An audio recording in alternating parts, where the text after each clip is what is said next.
I want to honor all of the inner child adults, all of those who go and return home to their divine feminine, to their self. They use their divine masculine as a 5D mystic in the enlightenment soul age group and functional adults. I want to close out our day with the fact that we don't let go of any straws. We don't need to wait until the last minute to know how many beautiful people are doing emotional lifting, and that those who are doing human suffering love, they're the cowardice, and we're going to leave them, scooch them over there. We don't need to let go of them because they're going to come back around. They're part of our herd. But let's honor the individuals who know this: you cannot suffer the past or future because they do not exist. However, like Patrick Tian, childhood trauma survivor, healed and heal, says, we have a past. Now, mine is great in D&D because she's an inner child who's whole, and others will have gone and healed and are healing with good therapy, right? So they don't project their inner child, but they reparent and they become then their prefrontal cortex, and they participate in relationships, the healthy self-worth type. Those people are really, really strong.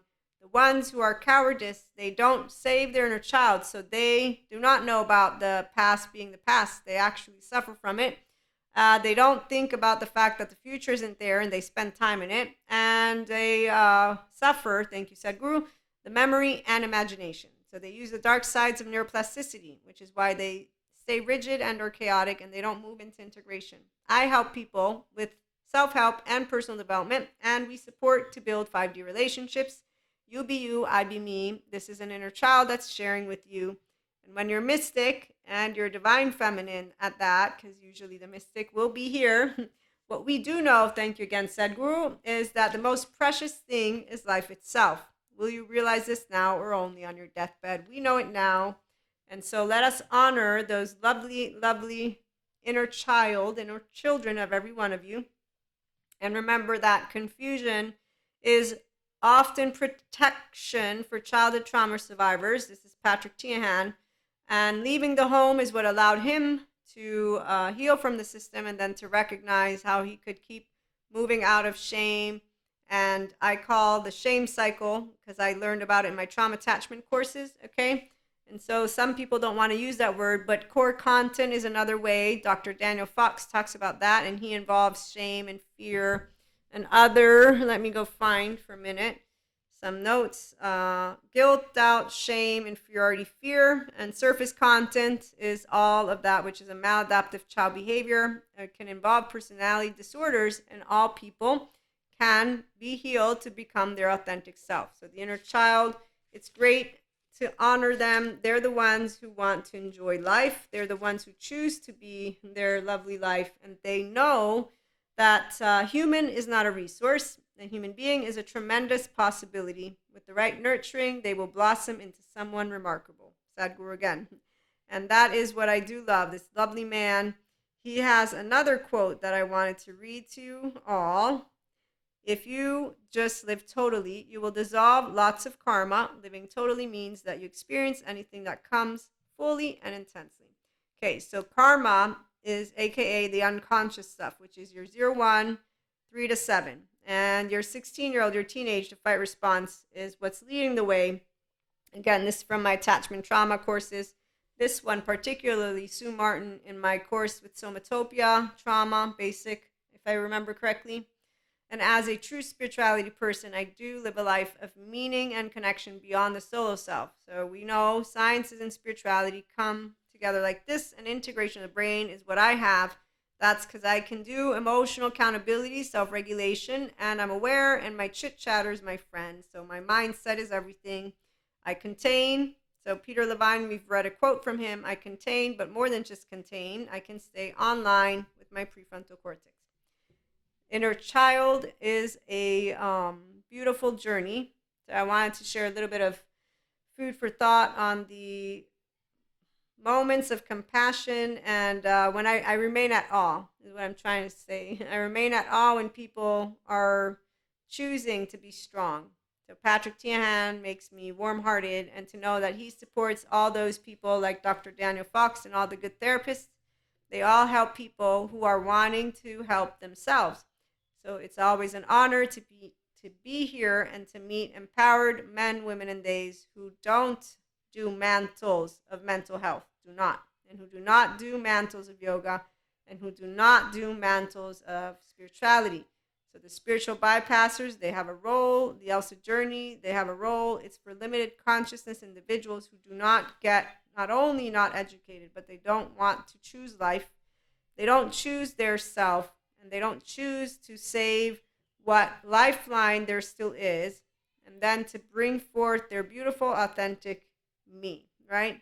Okay, so when we do get to meet instead the individuals, men, women, and days, let's honor again the strength that it takes for any person, narcissist, sociopath, psychopath, borderline, bipolar, all of the clusters, to get good therapy and then to join us and to have themselves be seen. I've seen a couple of beautiful human beings who are on a healing journey. I've seen others who are mantles. They serve another purpose again. And I'm going to again honor the ones who are becoming full-fledged individuals, because you're going to feel intimate and grow depth of relationships when you're on your prefrontal cortex. You can only feel deeply when you are always engaged within here, but you need to choose to want to live the life that you breathe.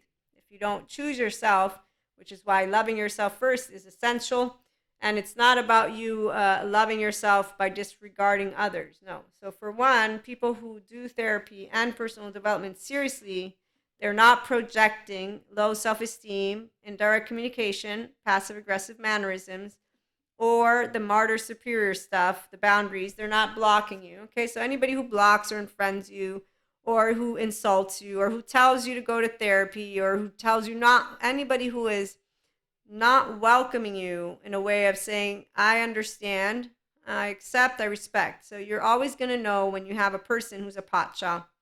Now, some people are not pachas. We have other soul age groups, so put those to the side. But a divine feminine with her own divine masculine is going to be a pacha. It's called a somatic empath. It's called a functional adult. That's what we do here. Again, prefrontal cortex locked in and loaded. And I'm speaking to you because I want to hear what you have to say. It's the adaptive child, the maladaptive child behavior, whether there's a personality disorder or not. The maladaptive child is a shame cycle. They have an inner critic, outer critic. They will do the drugging, fucking, drinking, whatever self-soothing mechanism, and then they will do it again. Without a good network and without their motivatedness to be themselves, so some people will choose to cope with apathy, sit with apathy, abandonment, loneliness. So they will sit with their human suffering and they will continue to project. The maladaptive child will project. The people who I'm honoring right now and who we're talking about are the ones who don't project. They notice their human suffering and say, I deserve to live a life that doesn't involve loneliness, apathy, depression, any of these, because it's 2024 and there's great proactive advice for free. Dr. Daniel Fox, Patrick Teahan.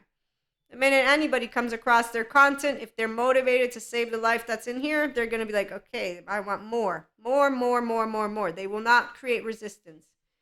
The people who create resistance, they have an even deeper, unfortunate shame cycle going on. Doesn't make it a better excuse. No, not even a little bit. Because again, they can notice my human suffering, envy, jealousy, revenge, spite, whatever it is, my frustration, everything that's coming up. If I use the cop-out excuse, humans are fucked up, I don't like gender, whatever, this or that, okay? So they can hear what they're saying if they want. They can notice, oh, look, I have an emotion. It's frustration right now. Maybe I'm, So enough information, again, online for somebody to say, I noticed what's happening here. Let me look at home for a minute. What were my first 8 years of life like? How's my 16-year-old? Well, pretty pissed. Okay, I'm going to go and get out of this hellhole because it's possible. So yourself is a verb. It's not a noun. Thank you, Daniel Siegel. Integration of the brain is very possible. Yoga supports your ventral vagal nervous system. It's a portfolio of exercises. Mindfulness supports your mind to engage in bilateral integration. And that's where, with a good therapist and our good attachment trauma information people, holistic and not, we know what to look for and how to support people always to get to that inner well-being. It's an ongoing journey. Okay, so with that being said, honor the inner child adult, the people who are reparenting with people like Patrick Tian. They will not project, so they won't walk into a grocery store, get looked at by this is a Patrick Tian example, get looked by the little cashier lady who then, maybe she's not even looking at them, but look your way and you'd be like, look at that. She looked at me. That's projection. A low self esteem, insecure person, or, granted, I'm sure the teenagers are still going to be teenagers and there's a lot of shitty entertainment out there too. But putting that to the side, I'm talking to adults. An inner child adult isn't going to do that. It's going to be nothing. You're not even going to notice if they looked at you or not. That's how much you're in your prefrontal cortex when you're in the now and just curious, open, accepting, and loving. Cold, thank you, Daniel Siegel, because that's presence. So I walk anywhere as long as there's no earth trembling beneath my feet. I'm not in my sympathetic. I'm just having a good time. Cultural, nope, not assuming. Gender, not assuming again. Religious, not assuming. Tattoo, not assuming anything. I don't need to assume shit. My body's completely not assuming anything. Now, if my body, me Maria, picks up on something, it has to be physically scary. And I still don't move unless I need to. And that's where it's a side note to our episode right now. Okay, so when you're in your presence, you're tuning. And so when I attune to nervous systems around me, I will know my herd and I will know if I'm attuning to something. And then I will try and resonate, which means I say, hey, are you good? And this is, thank you, Daniel Siegel, the example. And that's where trust, if we're expanding together, you say, yeah, I'm good. Or, you know what? I'm not. You want to talk about it? Sure, let's go talk. Let's go have some fun. Okay, let's go laugh.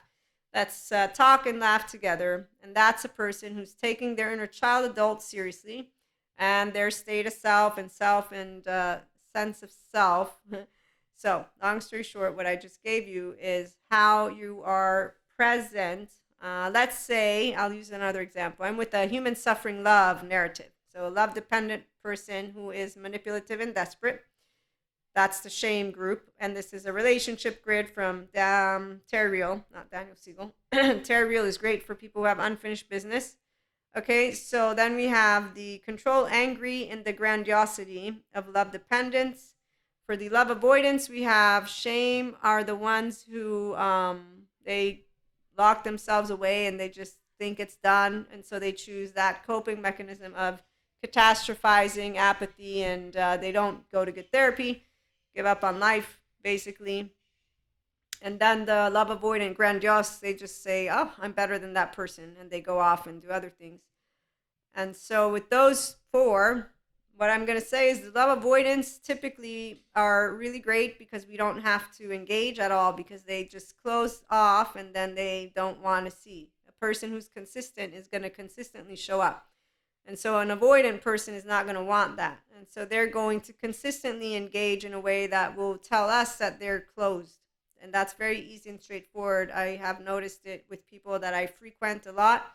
And that means consistently throughout the years. And in fact, in one case, I even shared a story because I told my friend as they were being cute and funny, I was like, I know you're not here, right? Basically is what I said. And since honest conversations happen between all people, my friend was like, yeah, but I'm having fun. I'm like, yeah, no, I'm having fun too. I just know that this is closed. Okay, so when you have the opposite, the ones who are dependent, they're more like, so you can tell that their energy, it's really scared and needy and stuff like that. And in that case, I learned since I was a teenager how to handle the ones that don't know how to be independent. And that's where you don't walk on eggshells because they're, again, cowardice. They're not tending to their human suffering. They're saying, Maria, men suck. Women suck. I'm never going to find this. I'm never going to find that. They're the ones who are consistently badgering you about how everything sucks. So you're just like, okay, or fucked up. Or they're angry. So they go between the desperate shame to the angry and manipulative in both equations.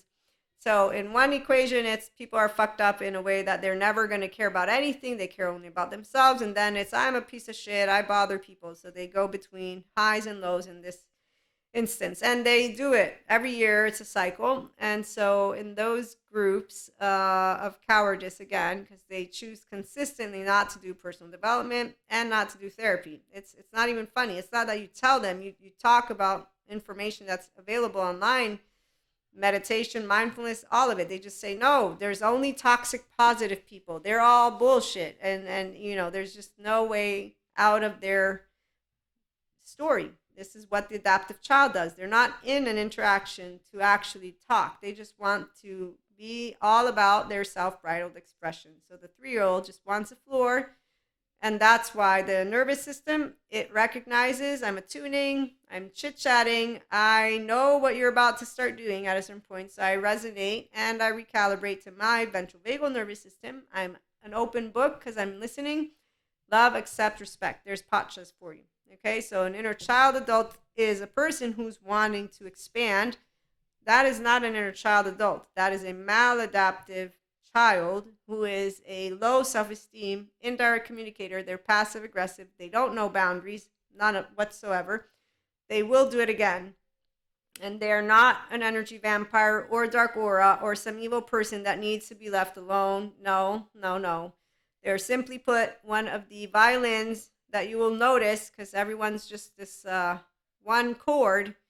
And the chord is, Maria, life's fucked up, men are fucked up, women are fucked up, people are fucked up, and that's it. That's their go-to. So you say, yeah, what can I say? I know it's hard. Life's hard.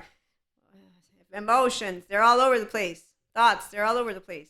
And they will have that moment because they're up and down is the default mode network of a person who's not noticing that they're dysregulated. Dysfunctional nervous system would want their attention.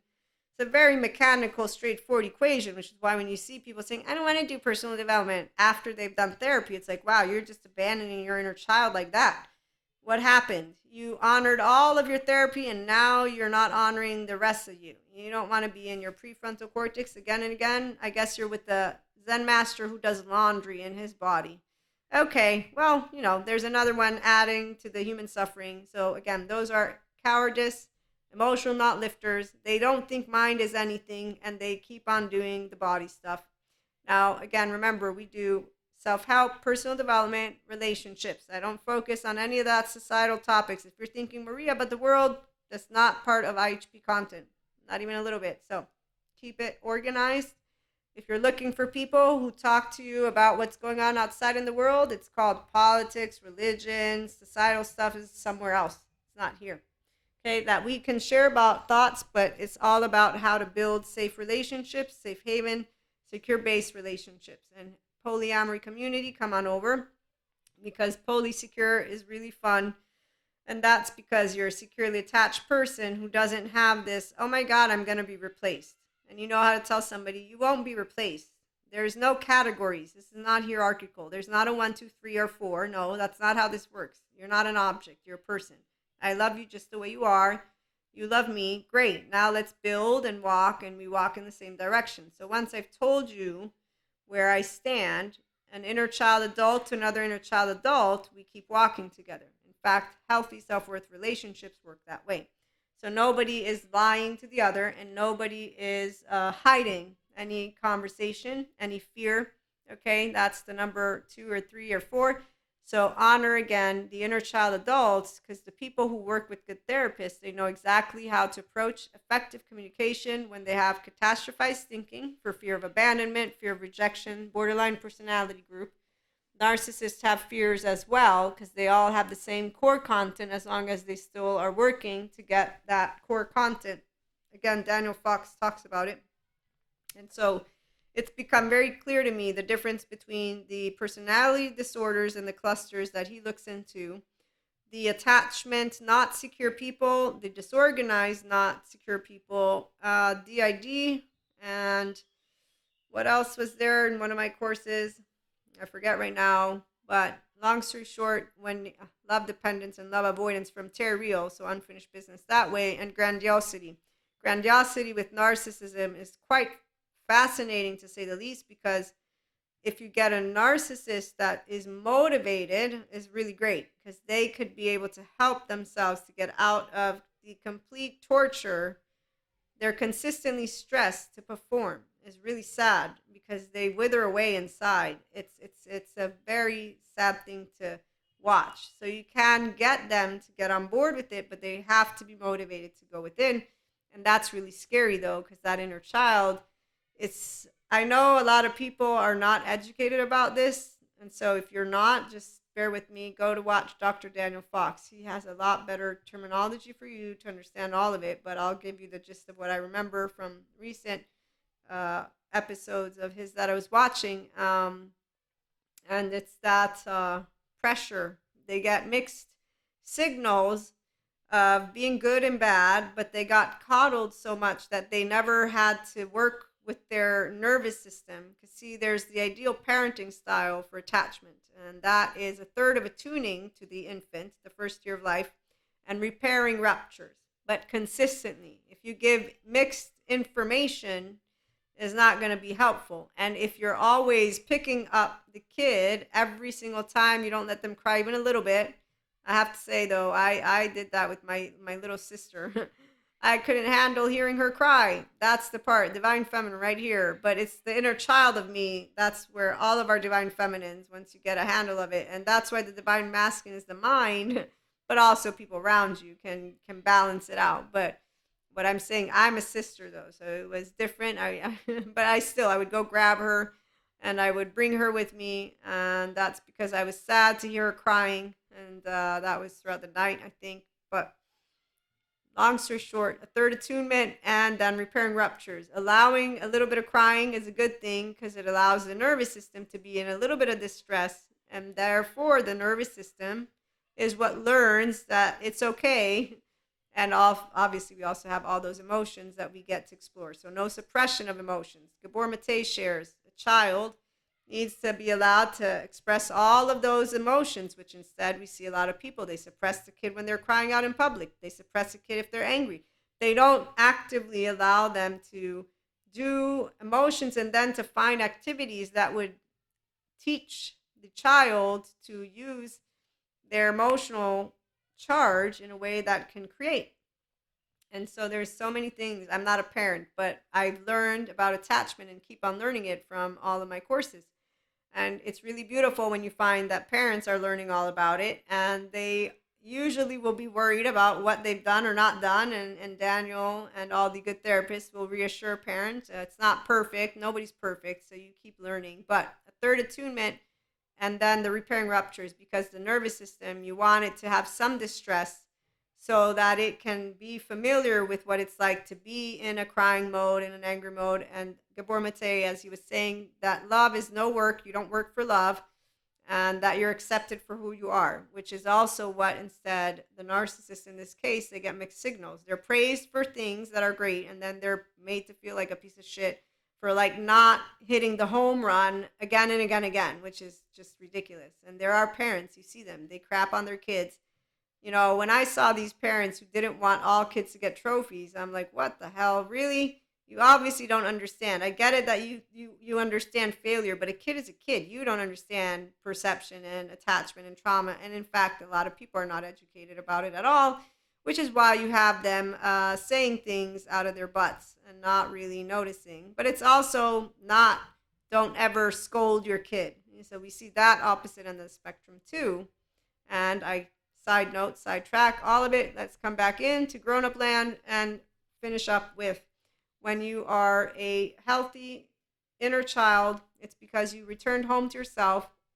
You know, open heart. We're not going to be judging people, but we do know what ideal, in this case, ideal parenting style is, why nobody's perfect again. And what we want to start already doing, which we have been, is transgenerational trauma, cultural trauma, and basically within relationships. So again, human love narrative, come on over.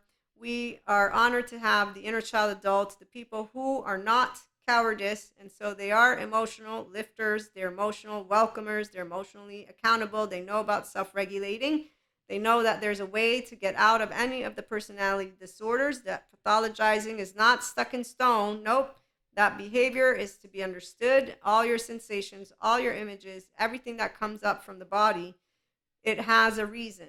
You began the first 3 years of your life, like mine, implicit memory. then we get explicit. And they are divided into another two types of memory.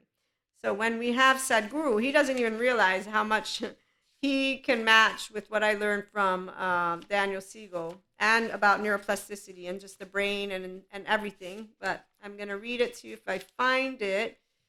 I think we read it already, but I'm not sure. Okay, so let's see if we can find it. But people who don't notice their brain and the way it works, they're the ones who sit within that thought process, and they catastrophize. If they did pause, they'd notice I'm thinking about things that don't match what's happening outside. I'm getting upset, and emotion is tainting what's happening. You know, it's common sense. So you can notice without the story. When people have a story, they just say, no, it's I'm an evil person. I'm a piece of shit. That's nothing. That's a teenager attitude is what that is in my book. It's I'm going to make up an excuse because it's 2024. We have plenty of information, and that is where we're going to leave it. I am not able to find what I'm looking for, but it was a quote along the lines of how people are using memory and imagination and living. Here it is. Okay, found it. So, Sadhguru, you cannot suffer the past or future because they do not exist. What you are suffering is your memory and your imagination. And so when he says, if you sit still, you can work through that karma, partly true, but partly not. Okay, because the memory, explicit memory and implicit, as I said, so those first 3 years, they accompany you. And trauma doesn't get deleted. It can get minimized, but that is when, so imagination is the neuroplastic agent when you're thinking and when you're feeling. They're separate. Because if you shut this up, this is still going to be going. And so it's up to you to welcome your inner child. And as Patrick Tihan points out, your inner child is an expert of the past. Your adult is an expert of the present. As long as you live relationships with the past, you have the maladaptive child. And you'll notice it because you'll be doing dysregulated stuff. You'll be doing the low self-esteem, indirect communication, which is where people that are, in our book, emotionally lazy, cowardice, they have the mantles of mental health, the mantles of yoga, and the mantles of spirituality. They're all on Elsa journey. They think that they are basically sentences I see are this: I'm okay with being a villain in the story of somebody who's not doing healing. Really? Or I'm going to find out how to be immune to narcissists. I see. And you are what now? Or I just got rid of an energy vampire today. Guess what? I cut that person out. Hey, guess I did this incantation over here. Really? Again? Huh? Fascinating. And you told me, what are you again? Yeah, I don't think so. You don't have divine. I think you're a squirrel from Cusco and you're in structural dissociation and you're 1-year-old to 8-year-old and you don't know, but you're following a Peter Pan who has a Wendy. That's what I know. So yeah, sure, whatever.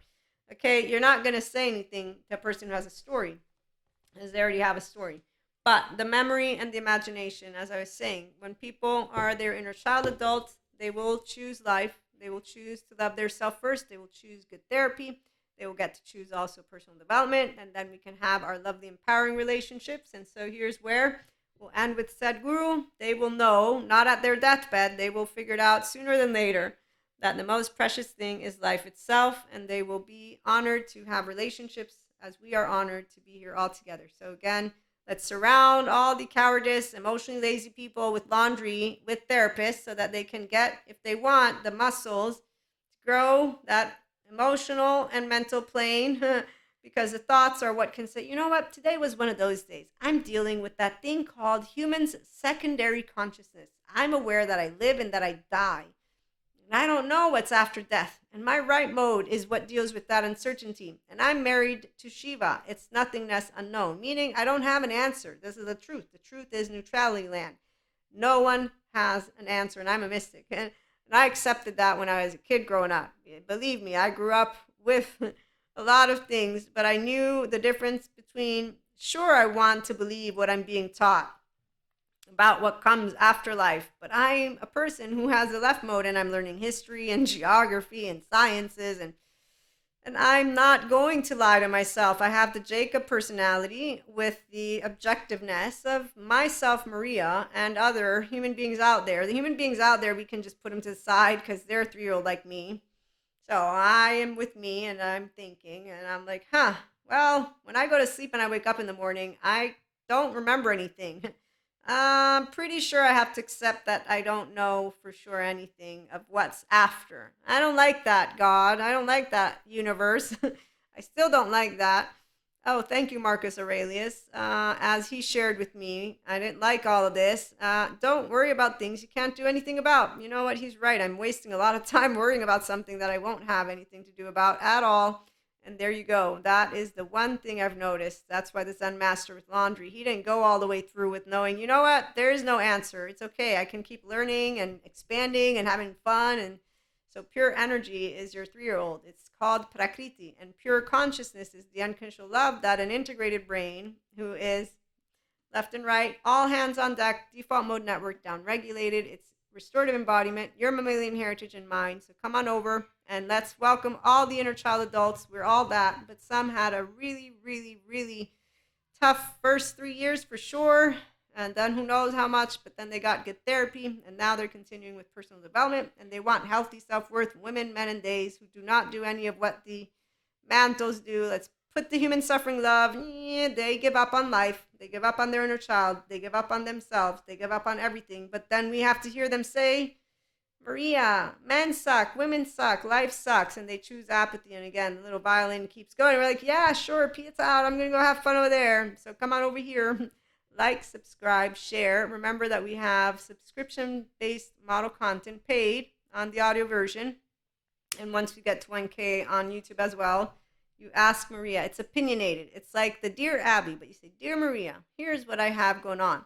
Do you mind sharing an episode? And it stays online for the whole community. And once we have 1K, if there's the Divine Feminines with Claire's, let yourselves be known so that we can come together for things that you will think of, not me. You'll be like, okay, I think Maria can help with this, this, or that. So we had some channeled guidance today. We might have some more. Probably yes, because I was called to it. I'll probably be called to it again. But to be continued in the meantime, again, thank you for stopping by and have a great day.